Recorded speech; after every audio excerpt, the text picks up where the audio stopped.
ওয়ালাইকুম, আশা করি আপনারা ভালো আছেন। আলহামদুলিল্লাহ আমি অনেক ভালো আছি।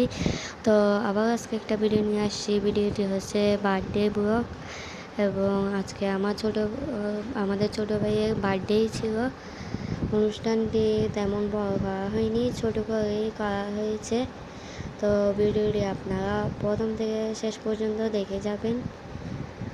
আর আপনারা যদি কেকটা নিতে চান, আমি ডিসক্রিপশনে মেনশন করে দিব, আপনি নিয়ে নিতে পারেন। কেকটি অনেক ইয়ামি ছিল